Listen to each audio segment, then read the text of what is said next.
लखन कुमार सिंगला संबोधित कर रहे हैं खेड़ी पुल पर छठ कार्यक्रम में आए लोगों को। देखिए क्या कहते हैं। निकाल। दलित समाज का देश के अंदर एकमात्र चेहरा, हरियाणा प्रदेश की शानवान कांग्रेस के अध्यक्ष मेरे बड़े भाई चौधरी उदयवान जी, पृथला से पूर्व विधायक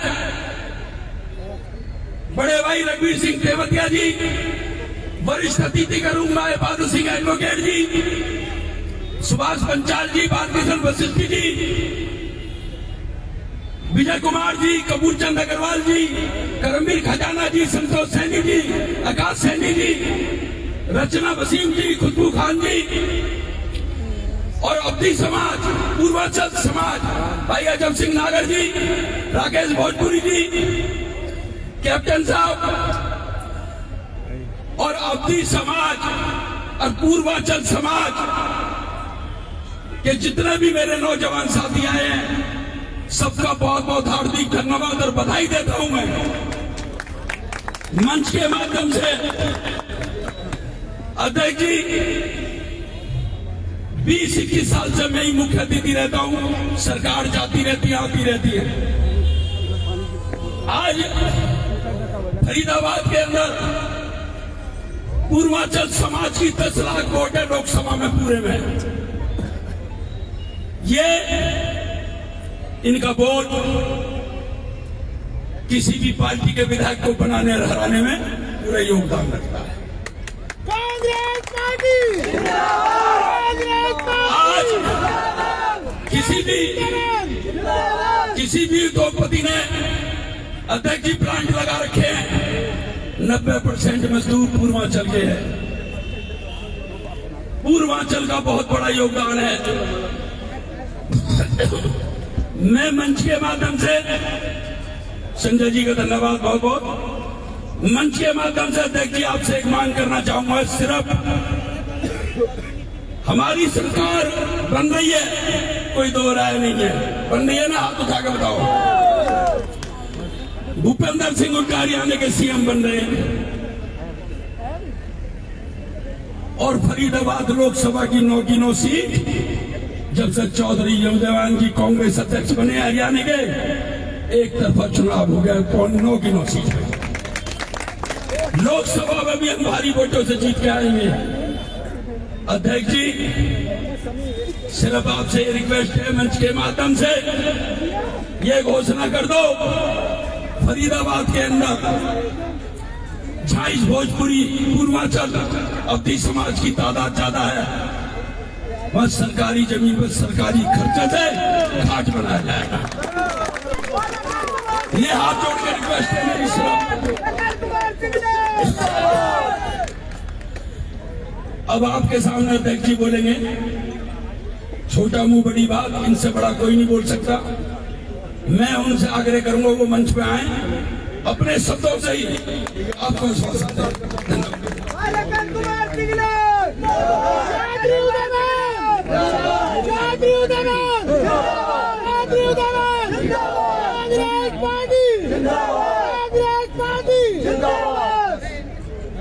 हमारे बहुत ही सम्मानित वरिष्ठ नेता पूर्व विधायक आदरणीय चौधरी रघुवीर सिंह तेवतिया जी, आपके सुख दुख के साथी,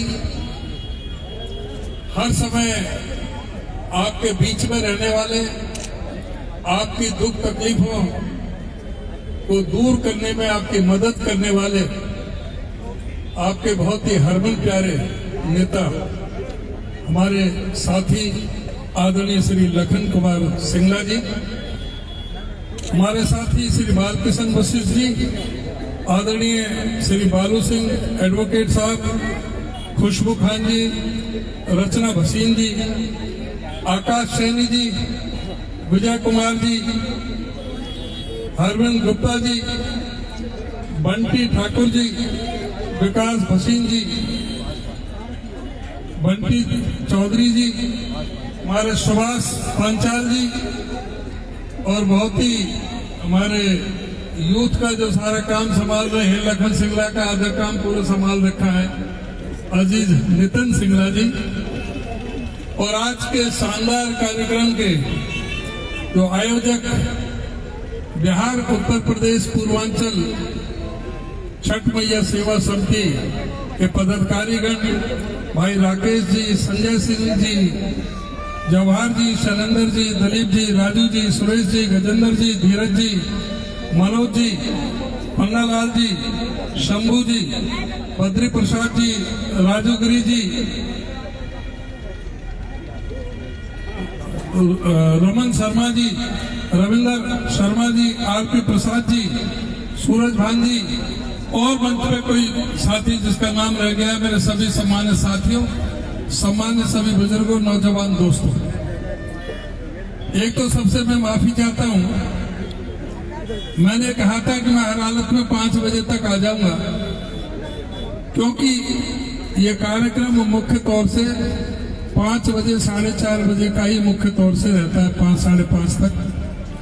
लेकिन आज हुड्डा साहब का मेरे विधानसभा क्षेत्र में दौरा था, 3 जगह वहां पर जाना पड़ा और वहां से आते आते इसलिए लेट हुई, उसके लिए मैं आपसे क्षमा प्रार्थी हूं। और आप सभी पूर्वांचल के सभी साथियों का छठ मैया के इस पावन पर्व पर आप सबको बहुत बहुत शुभकामनाएं और बहुत बहुत बधाई देता हूं। मैं प्रार्थना करता हूं छठ मैया का आशीर्वाद हम सब पर बना रहेगा। हमारे भागवत पुराण के अनुसार छठ मैया ब्रह्मा जी की बेटी थी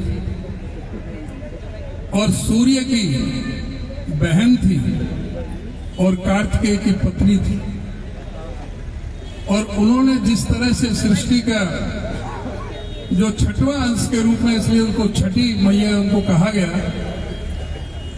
इतनी पवित्र आत्मा थी, इतनी देवी थी कि जिस पर उनकी कृपा रही वो हमेशा उसमें सफल रहे।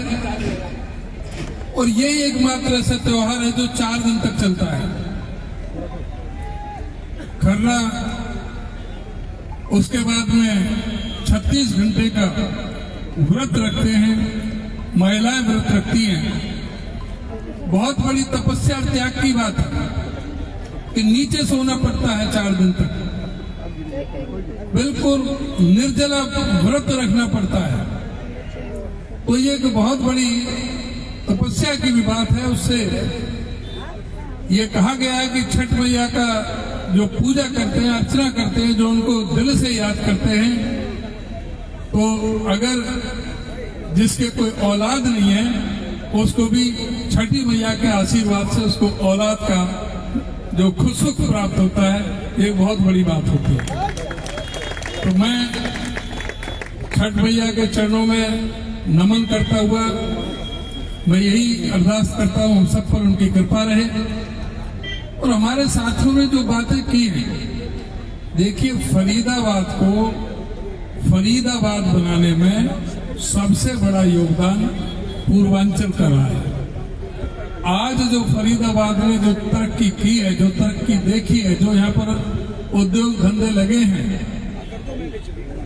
इसमें सबका पूर्वांचल के लोगों का खून पसीना इसमें लगा है। और उस पसीने की ताकत से ही फरीदाबाद ने इतनी बड़ी तरक्की की है। ये बड़े दुख की बात है कि जैसे घाट की भी समस्या अब तक सक्सेस नहीं हुई, घाट की भी उसका समाधान नहीं कर पाए।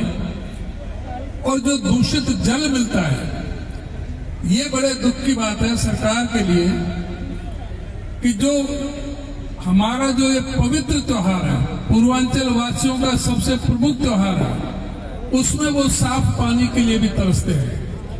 सारा जो दिल्ली के अंदर 32 नालों का सीवर का गंदा पानी जो उसमें आता है, वो हमारा गुड़गांव कैनाल और आगरा कैनाल के माध्यम से यहाँ आता है। बदबू आती है, सड़ा हुआ उसमें सारा जो उसमें गंदा पानी आता है, तो बड़े मन को पीड़ा होती है, क्योंकि तो साफ नदियों का और जो जल है उसके हिसाब से उसकी अपनी आस्था पूजा करते हैं, लेकिन फिर भी आस्था के कारण ऐसी परिस्थितियों को भी सहन करते हुए अपने दायित्व को निर्वहन करते हैं, पूजा पाठ करते हैं। उसके लिए भी मैं आपको बहुत बहुत बधाई देता हूं। और जो कहा है लखन सिंगला जी ने, इसका तो कोई बात नहीं, घाट भी बनेगा और जहां जहां पूर्वांचल की ज्यादा आबादी है वहां कोई जगह होगी तो वहां उनके लिए कोई धर्मशाला वगैरह ऐसी चीज भी बनवाएंगे, जिससे कि कांग्रेस पार्टी ये चौधरी उदयमान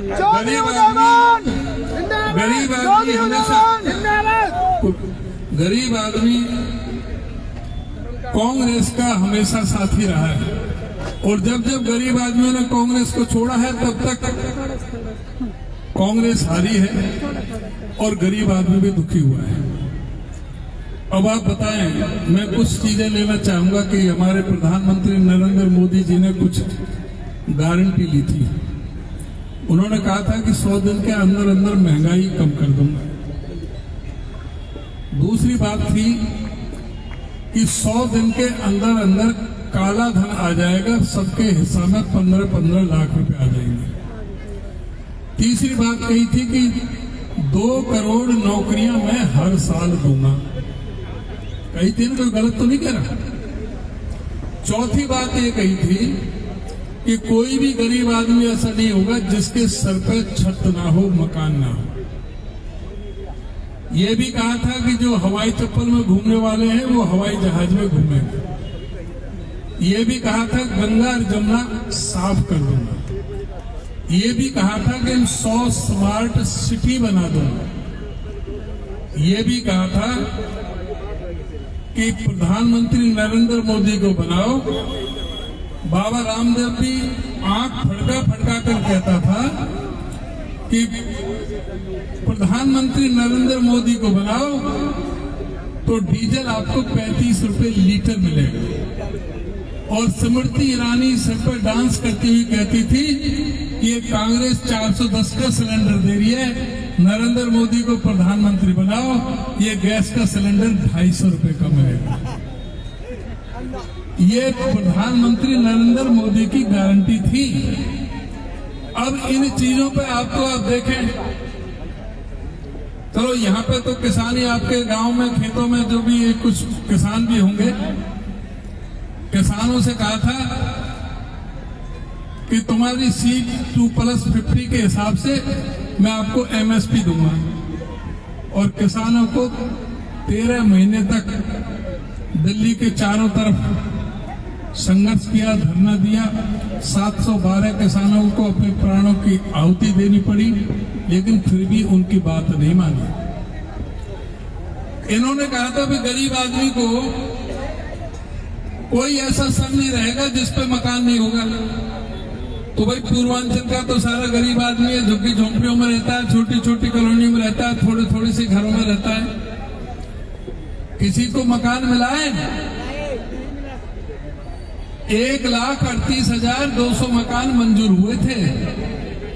495 करोड़ रुपए सेंट्रल गवर्नमेंट ने भेजे भी थे, लेकिन खट्टर सरकार ने वो 1,38,200 मकान उल्टे वापस कर दिए कि हमारे हरियाणा में किसी को मकान की जरूरत नहीं है। ये इनका गरीब के प्रति है। आज रसोई गैस चुनाव आ रहा है, राजस्थान और मध्य प्रदेश में कह रहे हैं 450 में देंगे। भाई हरियाणा में तुम्हारा राज है, हरियाणा में क्यों नहीं दे रहे? हरियाणा में क्यों 1100 रुपया का है? उत्तर प्रदेश में क्यों 1100 रुपए का है? उत्तराखंड में क्यों 1100 रुपए का है? आप बताएं कि जहां जहां तुम्हारा शासन है वहां 1100 क्यों है? और जहां कांग्रेस का है, चाहे वो हिमाचल प्रदेश है, चाहे वो कर्नाटक है, चाहे वो छत्तीसगढ़ है, और चाहे वो राजस्थान है, सभी जगह 500 रुपए का गैस का सिलेंडर दे रहे हैं। और दूसरी और तो कई चीजें हैं, लेकिन मैं यहाँ की ही बातें कर रहा हूँ, सिर्फ जो आपसे संबंधित हैं। दूसरे प्रदेशों की बात में तो बहुत लंबी भी समय चाहिए और ज्यादा उसमें लंबी कई तरह की चर्चाएं होती हैं। आज पूरी तरह से गरीब आदमी तबाह होकर रह गया। इन्होंने नोटबंदी की थी, किसी से पूछा, मंत्री भी बाहर बैठा दिए, उनके टेलीफोन बाहर रख दिए। राष्ट्रपति से सिग्नेचर ला करके मोदी जी प्रकट हुए 8 बजे 8 नवंबर 2016 को, और आते ही कहा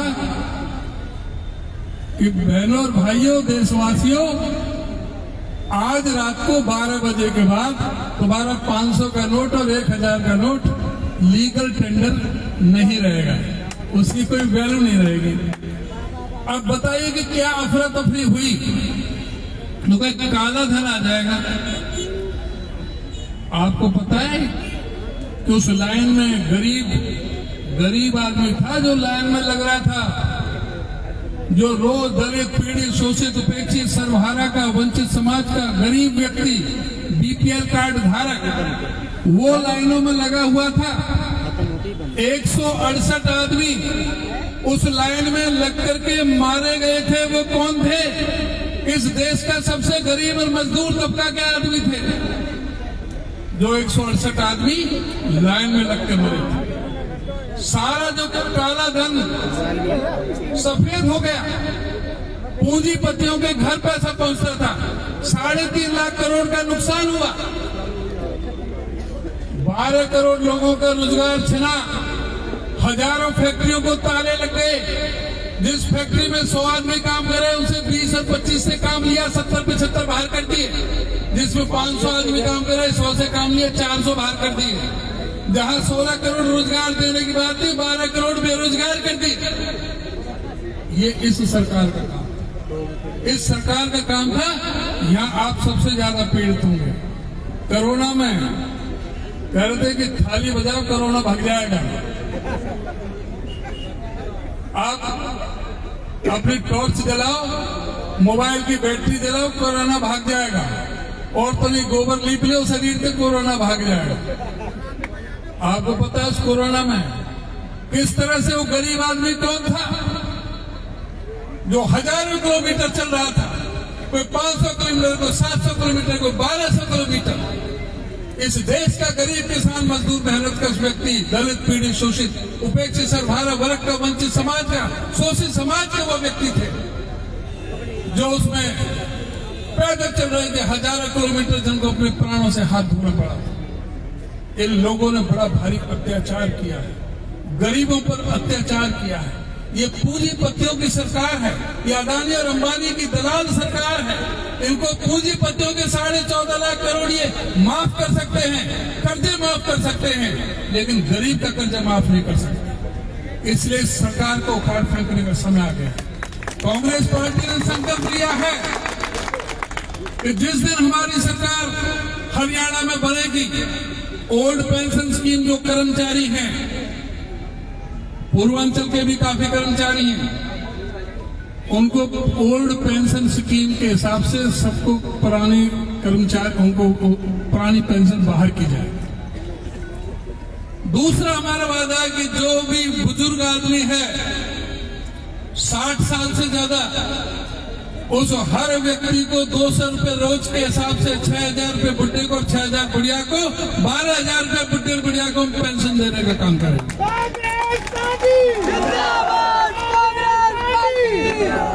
आपको पता है कि जो परिवार पहचान पत्र को हथियार बना करके गरीब आदमी के 9,60,000 राशन कार्ड, पीले कार्ड काटने का महापाप इस सरकार ने किया। आपने सोचा समझा? गरीब आदमियों के पीले राशन कार्ड काट दिए और परिवार पहचान पत्र को हथियार बना करके इन्होंने बुजुर्गों की पेंशन काट दी। ये लोग गरीब के हत्यारे हैं, गरीब विरोधी हैं। इनके लिए आपका सहयोग, समर्थन और आशीर्वाद चाहिए। जिस समय चुनाव होता है, कई तरह के लालच दिए जाते हैं, कई तरह से ठेकेदारों को पकड़ा जाता है, वोट का दुरुपयोग होता है, वोट को बेच दिया जाता है और फिर 5 साल तक पछताना पड़ता है। कांग्रेस पार्टी का शासन आएगा। कांग्रेस पार्टी ने कहा भाई कोई भी व्यक्ति बगैर मकान के नहीं रहेगा। 100 गज के प्लॉट की योजना चालू की थी, दोबारा से 100 गज के प्लॉट गरीबों को दिए जाएंगे। हरिजन कल्याण निगम, बैकवर्ड क्लास निगम के कर्जे माफ किए जाएंगे। हमारे यहाँ भी चाहे पूर्वांचल के लोग यहाँ के वोटर हैं, मतदाता हैं, यहाँ के मतदाता हैं, यहाँ के भी लोगों को ये सारी सुविधाएं मिलेंगी। राशन कार्ड में पूरा मिलेगा, जैसे पहले मिलता था, मिट्टी का तेल भी मिलता था, चीनी भी मिलती थी, दाल भी मिलता था, जो इन लोगों ने सबने बंद कर दी। आप लोगों से अनुरोध और आपसे प्रार्थना है कि आप इस सरकार को उखाड़ फेंकने के लिए संकल्प लो। इस पर्व पर, इस त्योहार पर, इस आतताई सरकार को, ये दलित विरोधी, गरीब विरोधी सरकार को, इन पूंजीपतियों की दलाल सरकार को उखाड़ फेंकने का, हरियाणा से दूर फेंकने का संकल्प लो। ये शब्दों के साथ मैं आप सबका बहुत बहुत धन्यवाद करता हूँ। धन्यवाद। जय छठी मैया।